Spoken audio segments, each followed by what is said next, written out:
Out. This program has been a life changer for me. By the way, Mike, this don't start my time.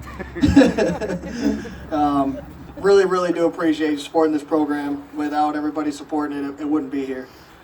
We've all heard the saying, we got to go through nightmares chasing dreams.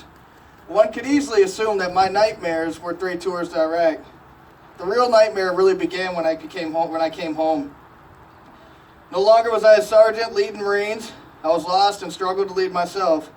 While dealing with PTSD and watching everything fall apart around me with no concern, I hurt people around me, and I was too broken to even care about myself. My ongoing struggles at home soon landed me here in Veterans Court. I'd be lying if I said I was welcoming to the program from the start. In fact, I was so stubborn to the program, I decided to get arrested again to stick around longer. At that point, it was clear to those close to me, I needed more help. The interpersonal relationships gave me a sense of camaraderie here in Veterans Court. Those I considered close to me, ironically, were those working in the program. Probation Officer Mr. Mike McGlown, Judge McKenzie at the time, Brad Watkins, and Attorney Mike Schloff. I honestly felt they were my biggest support group, whom I refused to disappoint. I don't know who truly believed in me behind closed doors. Honestly, it doesn't even really matter. I'm still standing here today because in life, our fires are not just lit by those that believe, but by those that don't as well. Without the program, I never would have experienced Battle Creek residential treatment for PTSD. That therapy alone changed my life forever.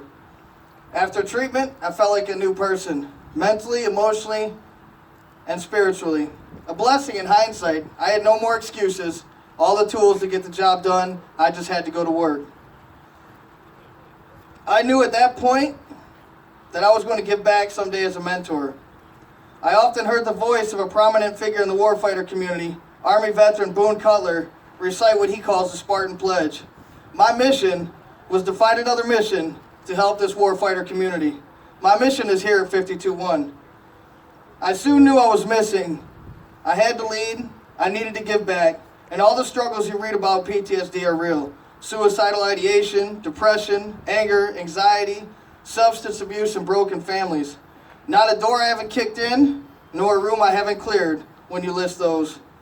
With my experiences, both good and bad, I consider myself to be a product of our very own demands of the warfighter community.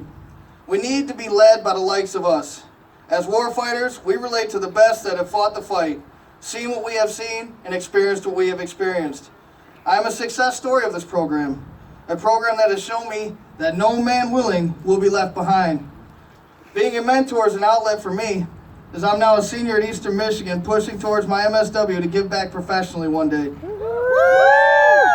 Until then, I'm truly honored to assist 52-1 Novi Veterans Court in any way possible to give back to my warfighter community. So for those involved in the Veterans Court programs, I salute you and thank you all for coming out. Hooray!